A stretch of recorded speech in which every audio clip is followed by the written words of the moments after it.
เจ้าจบลงไปก็คือการ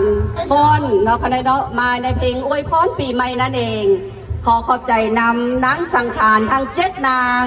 ขอเสียงตบมือให้นางสังขารทั้ง7 นางอีกครั้ง Thank you all 7 contestants